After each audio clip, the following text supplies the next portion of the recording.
warahmatullahi wabarakatuh. Nama saya Agil Maharani Presinta, peserta Latsar PPSDM Regional Yogyakarta, Angkatan 4, Golongan 2, tahun 2021. Di sini saya akan melakukan wawancara kepada Kepala Puskesmas tempat saya bekerja, yaitu Puskesmas Wonokerto 2, Kabupaten Pekalongan, Bapak Sudaryanto, SKM MKes. Mari ikuti saya. Cekidot.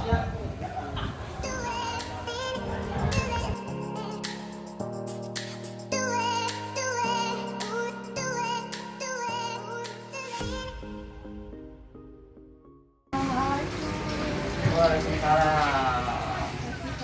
Lagi, oke Pak, silakan Pak. Pak, di sini saya mau minta opininya sebentar, buat berbincang-bincang tentang materi Latsar di PPSDM Yogyakarta tentang agenda 2. Ya, Ya. mana? Apa yang bisa saya bantu ya? Monggo. Ya, ada beberapa pertanyaan untuk Bapak tentang materi agenda 2, akuntabilitas, nasionalisme, etika publik, komitmen mutu, dan anti korupsi. Iya. Saya mulai aja ya Pak. Iya, Pertanyaan monggo. yang pertama, menurut Bapak bagaimana penerapan nilai-nilai akuntabilitas Bapak sebagai ASN? Iya. Terima kasih Mbak. Jadi untuk yang pertama saya mengucapkan selamat karena sudah melakukan dan mengikuti Latsar di tengah suasana pandemi, alhamdulillah bisa diselenggarakan. Kemudian berkaitan dengan akuntabilitas, tentunya nilai akuntabilitas itu harus menjadikan kita selaku pelayan masyarakat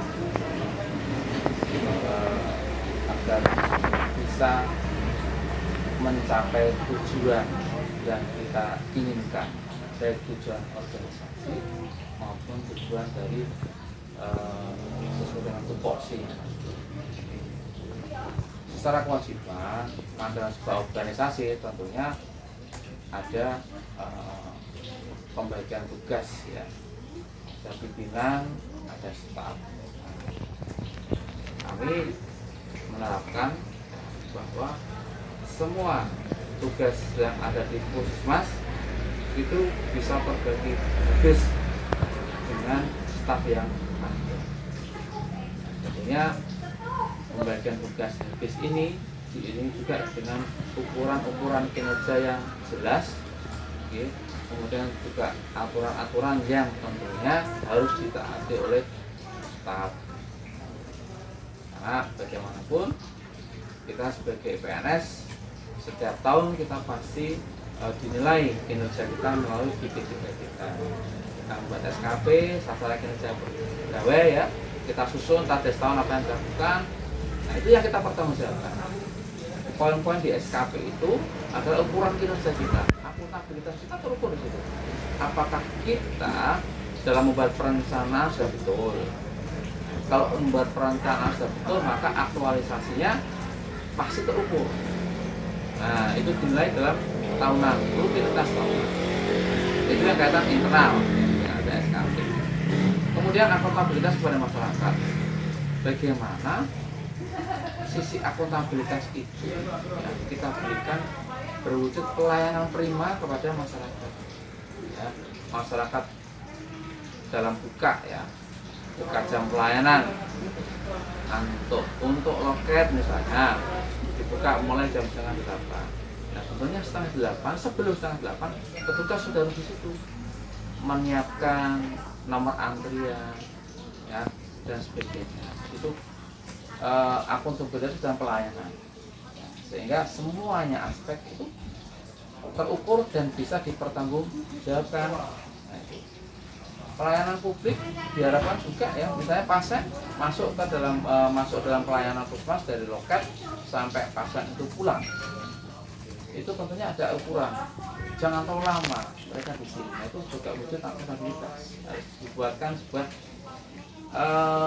aturan SOP ya. Berapa lama sih pasien yang datang ke puskesmas dirawat jalan itu maksimal harus selesai pelayanan. Nah, itu kami upayakan untuk bisa di pedomannya di situ. Ya, tapi nilai akuntabilitas kita baik internal ya kepada pimpinan kita di kesehatan maupun kepada masyarakat itu dapat kita perjuangkan sesuai dengan tupoksi kita. Terus yang kedua ya Pak, bagaimana fungsi puskesmas terkait nilai akuntabilitas? Ya, untuk fungsi puskesmas ya berkaitan dengan nilai akuntabilitas tentunya sangat berhubungan sekali dengan visi misi puskesmas. Sebagai organisasi, puskesmas punya visi misi, punya tujuan. Nah, tentunya ini diwujudkan ke dalam banyak variasi kegiatan. Di situ variasi kegiatan itu terukur di sana. Ya, nilai cakupan berapa yang harus dicapai dalam setahun atau di dalam tahun tertentu itu. Nah, jadi untuk mewujudkan nilainya akuntabilitas puskesmas dalam pelayanan, bahwa dalam bekerja kita selalu ada target ini yang kita evaluasi secara rutin, baik itu evaluasi bulanan maupun tribulanan, semesteran dan sampai tahunan. Karena apa? Hasil evaluasi itu akan kita gunakan untuk merencanakan kegiatan di puskesmas ya di tahun-tahun berikutnya. Itu untuk penerapan puskesmas ya dalam penerapan nilai-nilai akuntabilitas tadi. Terus pertanyaan yang ketiga, bagaimana cara mengaktualisasikan nilai-nilai nasionalisme dalam menjalankan fungsi Bapak sebagai ASN sekaligus sebagai Kepala Puskesmas Wonokerto II ini? Ya, terima kasih. Alhamdulillah saya kebetulan sangat suka mendengarkan lagu-lagu yang berisi panggilan ke negara. Saya sering mendengarkan musik-musik seperti Berkibarlah Bendera ya. Itu sering saya dengarkan di rumah ya. Karena itu saat ini yang bisa. Halo, assalamualaikum warahmatullahi wabarakatuh. Nama saya Akil Maharani Trisinta, peserta Latsar PPSDM Regional Yogyakarta, Angkatan 4, Golongan 2, tahun 2021. Di sini saya akan melakukan wawancara kepada Kepala Puskesmas tempat saya bekerja, yaitu Puskesmas Wonokerto II, Kabupaten Pekalongan, Bapak Sudaryanto, SKM MKes. Mari ikuti saya. Cekidot.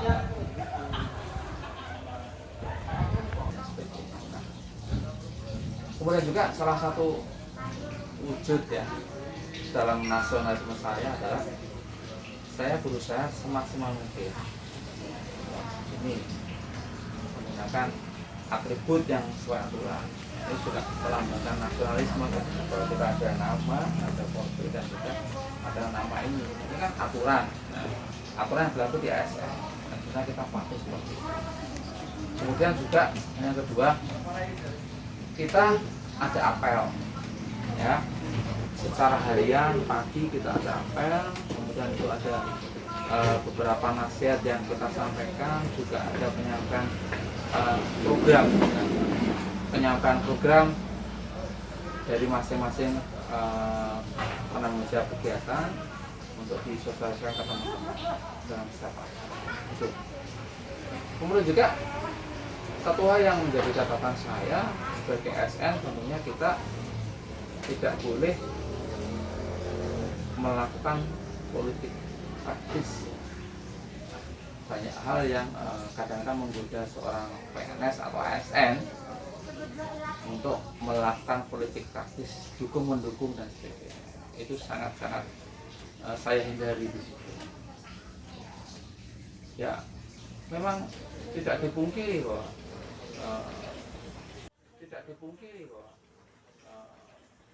keluarga ya, kalau ada yang maju atau mencalonkan jadi anggota dewan dan sebagainya, bahwa kita mesti berinteraksi dengan mereka gitu.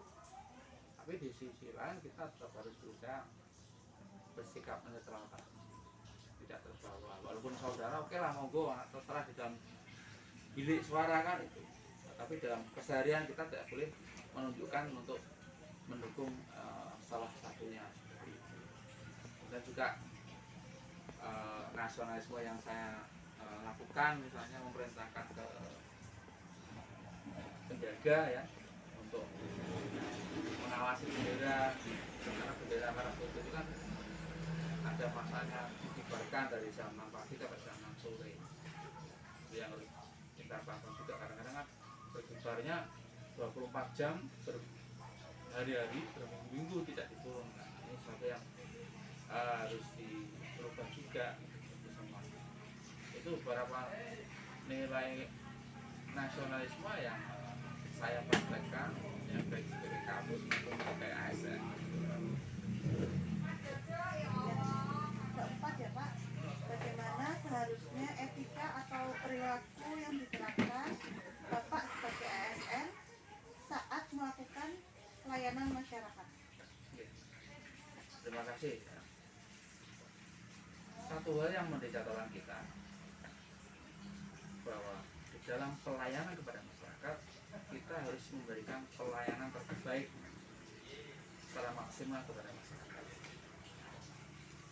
Tentunya ini sesuatu yang menjadi tantangan bagi kita sebagai ASN, di mana masyarakat itu kadang lebih pinter dari kita, lebih bisa mengerti aturan dari kita, sehingga kita ya harus berupaya menyesuaikan dengan situasi yang berkembang di masyarakat. Misal kita berusaha untuk pelayanan betul-betul medomani SOP.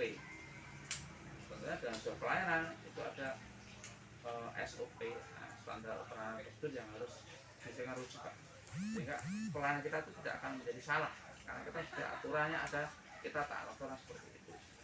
Ya, kalau kita melakukan tindakan tidak sesuai dengan SOP, maka nanti bisa menjadi bumerang bagi kita. Kalau dalam pelayanan medis berarti kita bisa terjadi malpraktek. Ini yang harus dijadikan acuan adalah SOP, sehingga kita bisa melakukan pelayanan itu dengan sebenar-benarnya dan menghindari komplain dari masyarakat. Seperti itu. Terus bagaimana cara Bapak dalam meningkatkan komitmen mutu untuk pelayanan masyarakat? Terima kasih. Ini memang sesuatu hal yang menjadi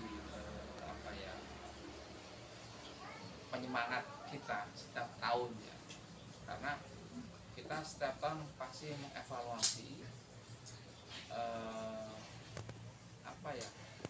nilai dari pelayanan kita, bagaimana kepuasan masyarakat terhadap pelayanan kita, itu harus kita evaluasi. Kita mengadakan sampling ya, misalnya seperti itu ya, kita membuat sampling ke masyarakat, yang datang kita tanya setelah pelayanan, Anda puas enggak dengan pelayanan kami, Anda puas enggak dengan pelayanan Wonokerto 2 gitu kan.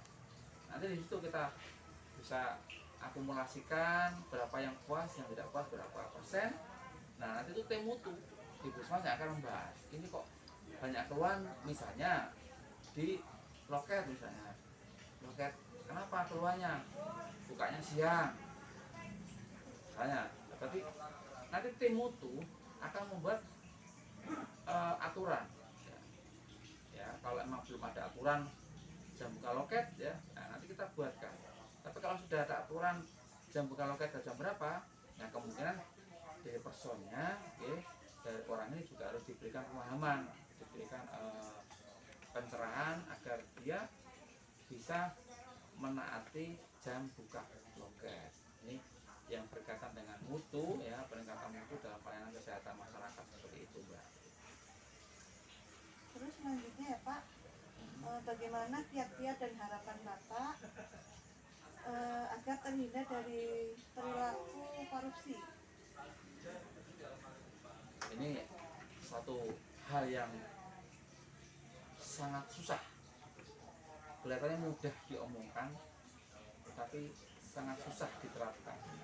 Kalau kita berbicara mengenai korupsi itu tidak hanya masalah uang, waktu juga.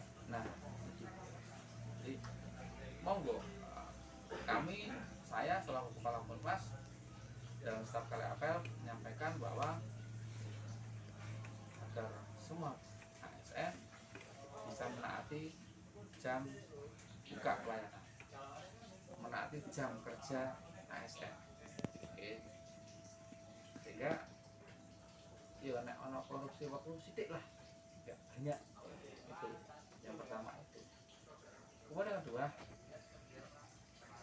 secara berjenjang dalam kita membuat pertanggungjawaban SPJ misalnya, ya, itu kita buat